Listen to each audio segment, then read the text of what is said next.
नमस्कार, मैं सत्य प्रकाश और आप देख रहे हैं सशक्त भारत न्यूज।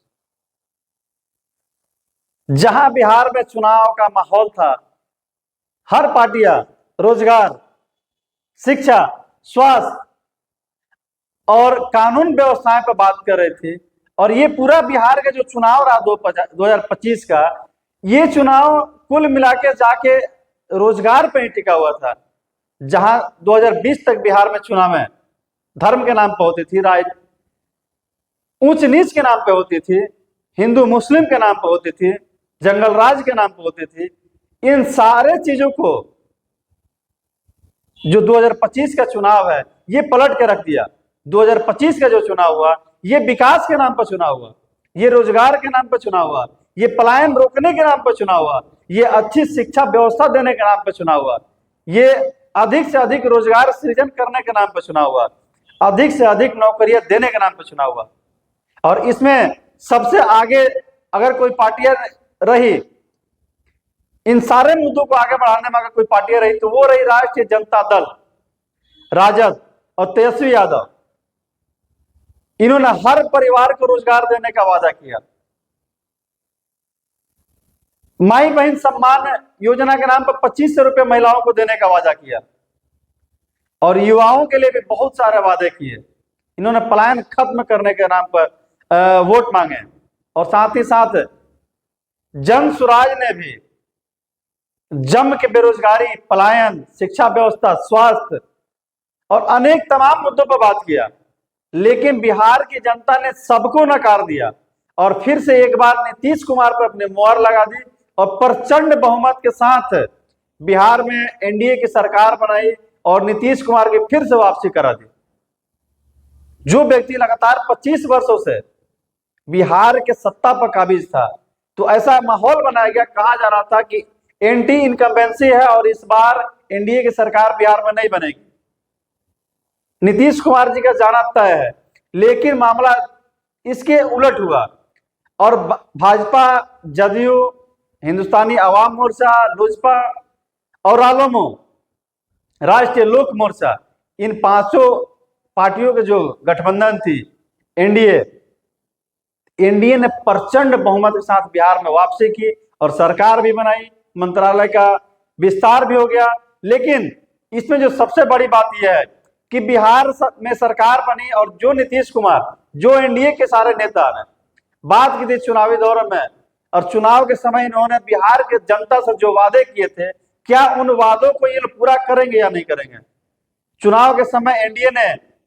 रोजगार पे बात की थी, पलायन रोकने पे बात की थी, अच्छी शिक्षा व्यवस्था पे बात की थी, अच्छी स्वास्थ्य को लेकर भी बात की थी और ये भी कहा था कि बिहार में अगले 5 वर्षों में 1 करोड़ नौकरियां देंगे, 1 करोड़ रोजगार का सृजन करेंगे। तो क्या सरकार इन सभी मुद्दों पर काम करेगी?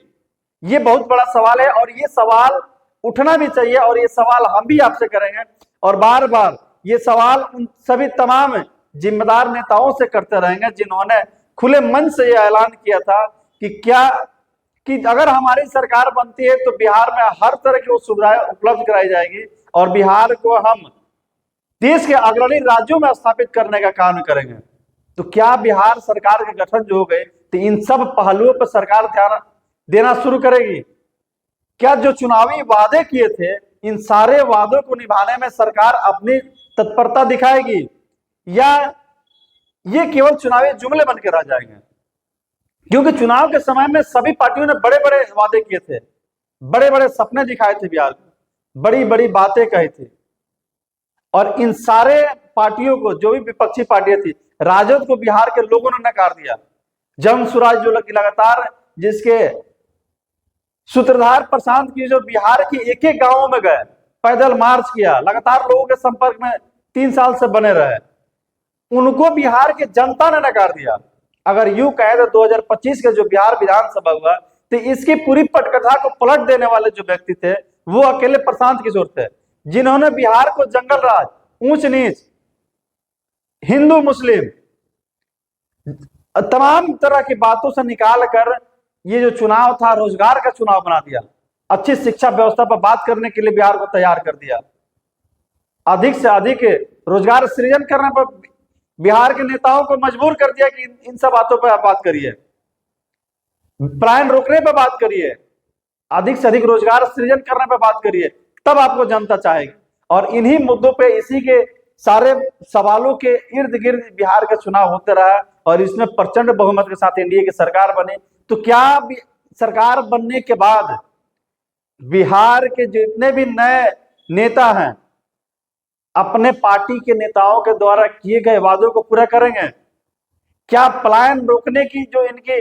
चुनावी वादे थी उस पर ये काम करेंगे? क्या अधिक से अधिक रोजगार सृजन करेंगे? जनता पूछेगी और जनता के सवालों को हम अपने माध्यम से आपके पास आएंगे और जिम्मेदारों से ये जानेंगे कि आप इस पर कब काम शुरू करें, क्योंकि जो चुनाव हुए इसी मुद्दे पर और इन सारे मुद्दों पर सवाल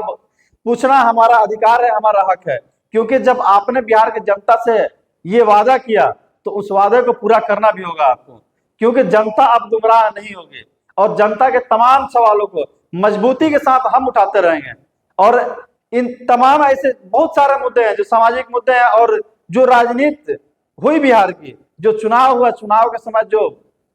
एनडीए के नेताओं ने जो वादे किए जनता से, उन जनता पर सरकार कहां तक काम कर रही है, कहां तक अपने जो करने की इच्छा शक्ति है उसको प्रबलता के साथ उजागर कर रही है और क्या कर रही है, इन सारे चीजों को हम जनता को बताएंगे और जनता से किए हुए वादे को भी हम समय समय पर उन जिम्मेदार नेताओं से भी पूछते रहेंगे जिन्होंने वादे किए थे। तो ऐसे सवालों और जवाब का दौर शुरू रहेगा, चलता रहेगा। अगर आप हमारे चैनल से नए नए जुड़े हैं तो आप हमारे चैनल को सब्सक्राइब कर लें, फेसबुक को फॉलो कर लें और अधिक से अधिक शेयर करें तथा अपना स्नेह प्यार देते रहें। ऐसे खबरें लाते रहेंगे और साथ ही साथ सरकार से भी हम लगातार सवाल पूछते रहेंगे और जनहित की बातों को करते रहेंगे। तब तक के लिए जय हिंद, नमस्कार।